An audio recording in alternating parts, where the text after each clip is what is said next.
Good morning, students. Today I have brought a new chapter for you that is of class 12th, and the chapter name is Indigo. Indigo is written by Louis Fisher.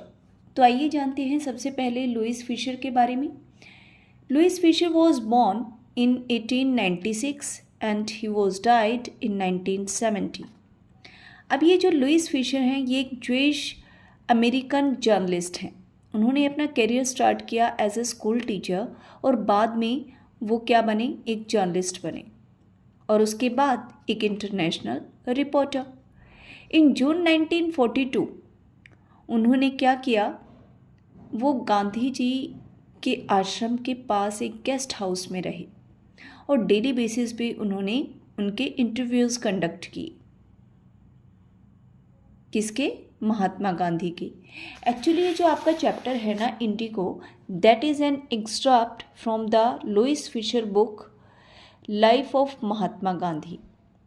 और ये जो life of Mahatma Gandhi book है ये अपने time की अभी तक की महात्मा गांधी के ऊपर जितनी भी बुक लिखी गई हैं उनमें से बेस्ट बुक है. तो आइए जानते हैं अब इस चैप्टर के कैरेक्टर्स के बारे में. सबसे पहले तो मेन दो ही करैक्टर हैं इसमें. फर्स्ट है Gandhi ji. He was father of nation. और यहाँ पे वो किसकी हेल्प करते हैं? पीजेंट्स की, चंपारण के पीजेंट्स की.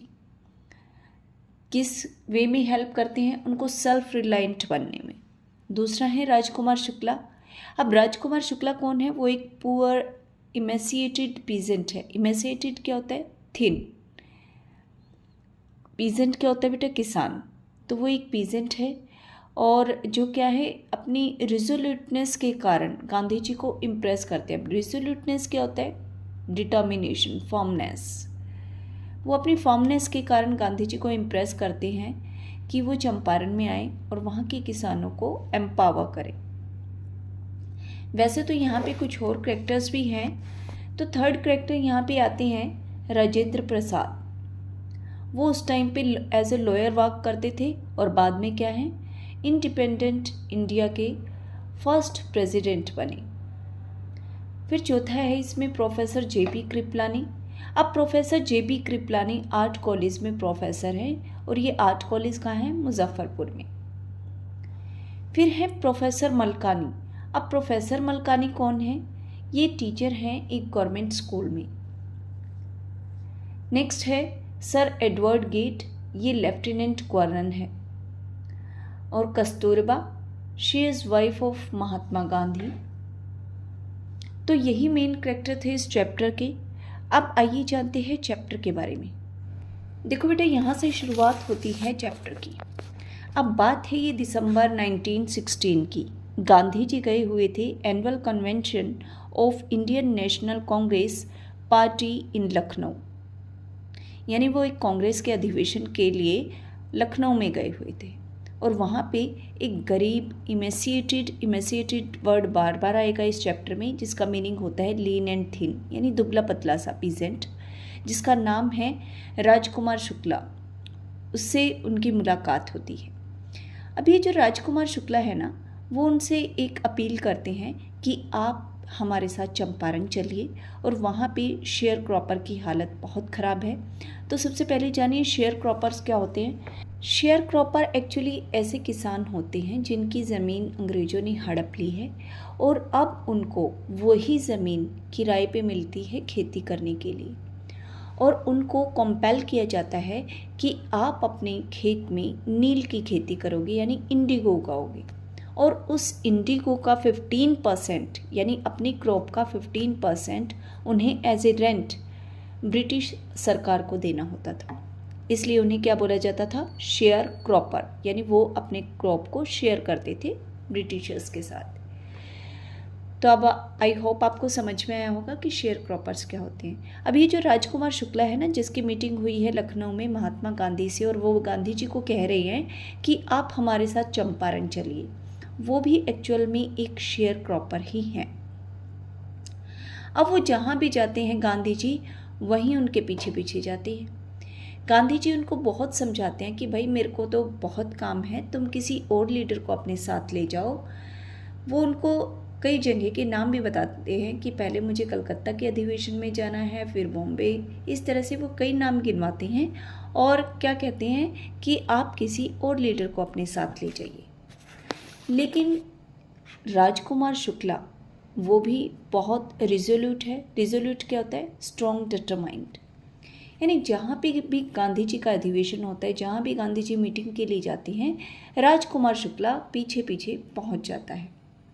अब गांधी जी उनकी इस कॉन्टिन्यूटी को देख के, उनकी इस फर्मनेस को देख के बहुत इम्प्रेस हो जाते हैं और वो उनके साथ चंपारण जाने के लिए रेडी हो जाते हैं।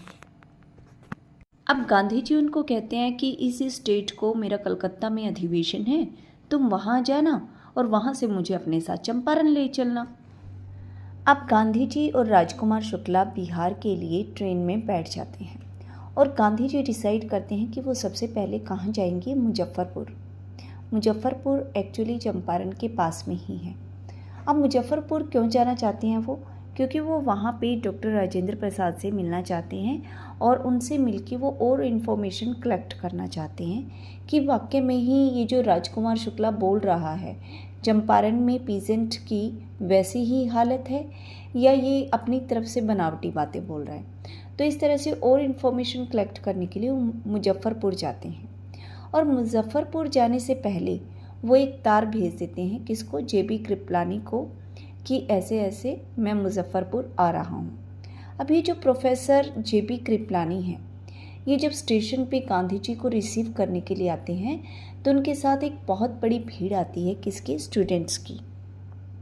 अब गांधी जी इतनी भीड़ को, इतने एजुकेटेड लोगों को देख के बड़े इम्प्रेस हो जाते हैं कि इतने सारे स्टूडेंट्स मुझे रिसीव करने के लिए आए हैं और वो देखते हैं कि जैसा राजकुमार शुक्ला बता रहा था, क्या वाकई में ही वहाँ पे वैसा ही माहौल है?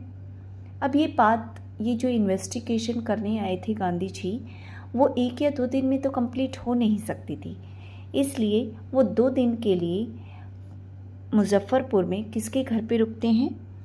मलकानी के घर पे, प्रोफेसर मलकानी। तो देखो यहाँ पे 2 बातें हमेशा याद रखनी है। जो उनको स्टेशन पे रिसीव करने के लिए आते हैं वो कौन है? प्रोफेसर जेबी कृपलानी, जो आर्ट कॉलेज में प्रोफेसर हैं और ये आर्ट कॉलेज कहाँ है? मुजफ्फरपुर में। लेकिन जो प्रोफेसर मलकानी हैं ये क्या हैं? गवर्नमेंट टीचर हैं।